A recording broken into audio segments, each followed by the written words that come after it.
Welcome to the Happenista HookUp with me, Jenny Garrett. Today, my guest and awesome person is Jessica Rogers. We're going to find out all about her. We're going to find out how we could help her and how she can help us. So welcome, Jessica. How are you? I'm really well, Jenny. It's lovely to speak to you. Yeah, and it's always lovely to see you too. So please, can you start by telling us a bit about you, your career journey, and what it is you do? Okay, so I am a coach. I'm a life coach, career coach, business coach, job coach, you name it. Yes. Like I coach do a range of coaching. Mm-hmm. I came to coaching about 10 years ago. Before that, I had a corporate career in brand and product management with children's products. So I worked for children's magazines, children's books, and my last job was for Hasbro, the toy company. Huge company. Yeah, and I actually launched the first Transformers movie toys. Wow. Yeah, that's a big thing. Yeah, that was in 2007. So then I had a big life change, became a mum. I'd had coaching before, and I was kind of navigating that return to work, and I decided to hire myself a coach again. I found it really useful in a corporate setting. And as part of the coaching, my coach suggested that perhaps I'd like to, do some personal development, because I knew I didn't actually really want to go back to doing the job I was doing because life had changed so much, and I had changed. Yeah. So I started coaching training as personal development. And actually found that I loved it and I was quite good at it. Yes. So I thought I'll give this coaching thing a go. And 10 years later, here I am. Wow. I've coached a range of people. I started off coaching what I knew, which was returners to work. Okay. I did some work with various large organisations providing coaching for their women returners. But I always had this hankering. I felt like my real calling was coaching people who wouldn't necessarily have access to coaching. People I was coaching were great, but they were in a position where they could afford coaching or they couldn't afford coaching. So I started volunteering, coaching young people. Okay. Who were NEET. Right. Okay. Explain to us what NEET is. So young people who are not in employment, education and training. Right. Okay. Young people who essentially at that point were dropping out of school at 16 and kind of meandering around and then eventually ending up on benefits and, going in a direction that perhaps wasn't fulfilling their potential really. Right. Yes. So I did a lot of volunteering to start off with, doing that work. On a housing estate in southeast London and academy school in Peckham as well. Gosh. And then I got the opportunity to work with young people 16 to 24 on a future jobs programme, a government funded programme helping young people who've been unemployed for 6 months or more to get into education or into training. Yes. So that was a fantastic project. I covered the London areas of Lambeth, Southwark and Wandsworth. Wow. Yes. So I was going into job centres, going into youth centres. It was really challenging work. I absolutely loved it. Wow. I can see it. I can see the smile on your face. I can see that you're really passionate about supporting young people and making a difference for them, especially those from difficult backgrounds. Yeah. Very much so. Very much so, yeah. And so that work evolved.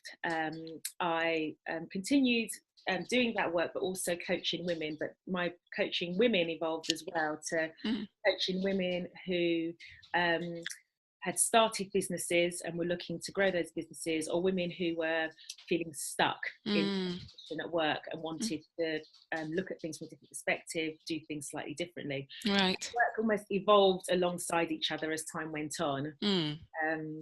To where I am now, and along the way I started a social enterprise. Wow. which I ran for 2 years. Yes. And then that's kind of evolved and merged into some work that I'm doing now as well for a local group of colleges.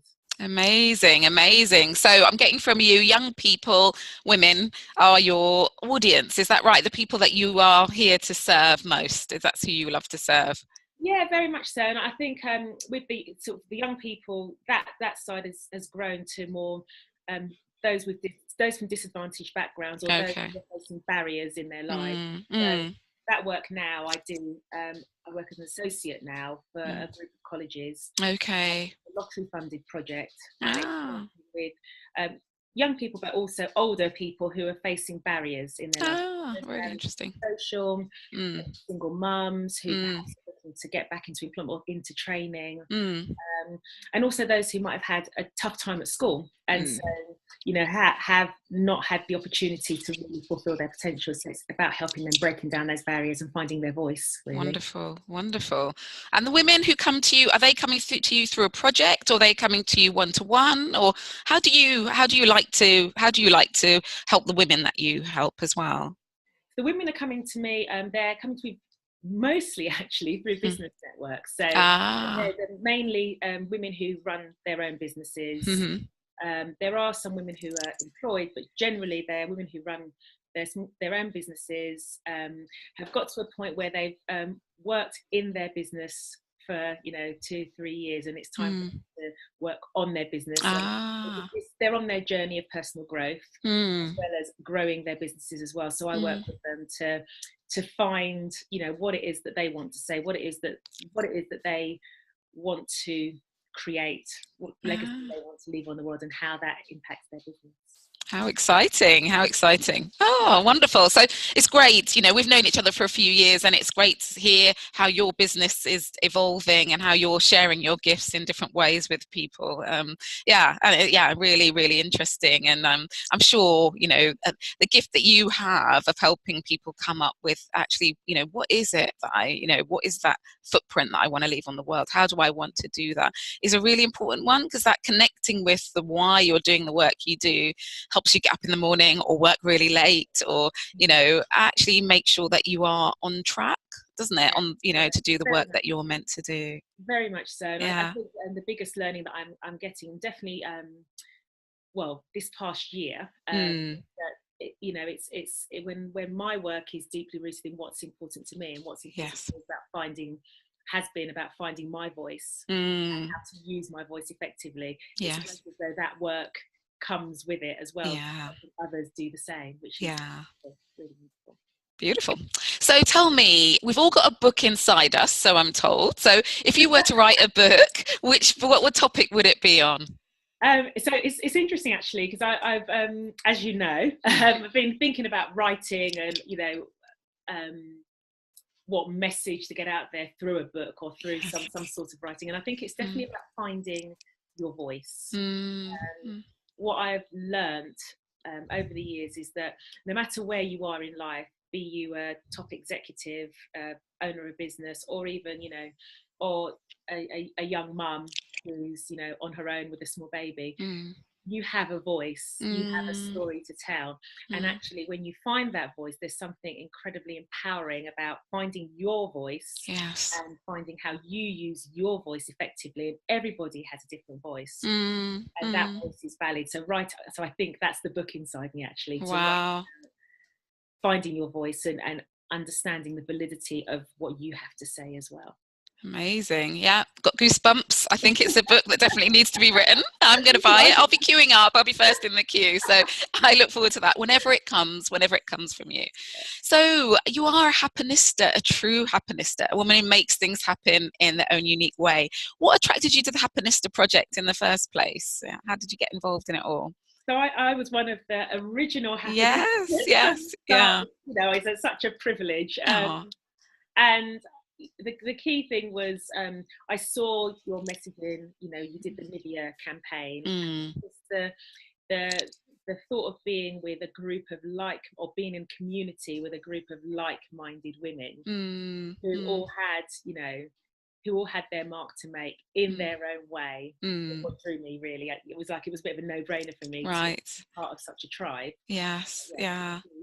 Yeah, and you've been a great member of the tribe as well, consistently there. I think from the beginning with my, it was on a different platform, wasn't it? And I had a few glitches, and you're sort of bearing through that to now being, an active member of the group and having attended the retreat earlier this year and that sort of thing.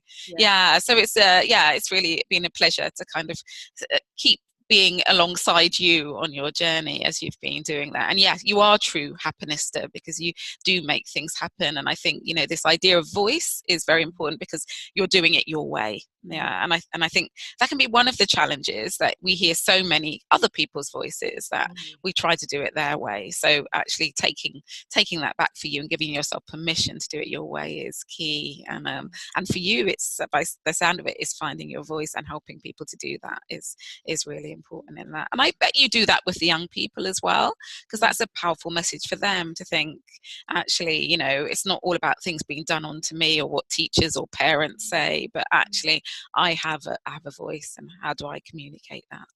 Very much so. And I think as well, sometimes the people I'm working with can feel quite disempowered, as you say, life's happening to them, and so to feel that somebody's actually listening to them and they have something to say, something valid to say, can make the world of difference. Wonderful. So the Happenista project is all about a tribe, this tribe of women who come together to make things happen. And I've seen you be very supportive to other people and really helpful. But really, this is a little bit about asking too. So I want you to think, if you could add someone or some skill to your network, because remember, there's only 6 degrees of separation. So if you want to meet Barack Obama, somehow someone will know someone who knows someone who knows someone to get you there. So yeah, if you could add someone or a skill or quality or attribute to your network, who or what would that be? And, you know, by putting it out there, you know, I'm hoping that someone will be able to answer and help you. So I think for me, it's PR. It's the skill of navigating PR, finding the right people, speaking to the right people, communicate, or using the different platforms. So it's less about what is the communication, it's about how to use the platforms. There's so much you can use, so much you can do. It's using the right platforms in the right way, I think. Okay, so I want to dig a bit deeper there. So for clarification, so is it about writing press releases about what you're doing, so that, you know, it's newsworthy, you know, news people will pick it up and do something with it? Or are you talking about promoting yourself effectively more on social media, or is it something else? Just so I, you know, so that, because I think there are a variety of different PR professionals, and I want the right person to come to you. Yeah. It's definitely about communicating myself in social media. Right. I think that there's so much that can be done. It's about being more, working smarter, not harder. Yes. Yeah. Yes. And it's also getting my messaging right. I guess to get my messaging right, to reach a wider audience. Right. Be that press releases, or be that something else. I don't know what that is. And so it's an expert who can say, okay, this is the message you're saying you want to put out there. These are the ways that you can do it. This is how to do it effectively. Right. This is perhaps where you're, where there are gaps. Yes. Do more of this, do more of less. Do more of this and less of that. Yeah. So I feel that there's a higher reason for this. So it's definitely about being smart, working smarter, not harder. But I kind of, I think, to resonate and get the right person for you, I kind of want to understand the outcome. So if you had the right messaging, and, you know, someone had helped you, what would be happening? What would be different to what's happening now? I would be reaching a wider audience. Okay. So I would be able to use my coaching skills and coaching knowledge to reach more people. Okay. And my it would be less labor intensive. So right. Okay. systems in place, so yes. whatever there was something I wanted to say, I could say it, and reach people and it would be a consistent message as well. Right. Okay. Okay. Okay. And would people be coming to you as a sort of so would they be coming to you as an expert in coaching, or an expert in supporting young people or women? You know, would they be coming to you as, you know, from a broader, more sort of strategic view, or are you thinking more individuals be coming to you? So people be coming to me as an expert in helping those who've got barriers. So right.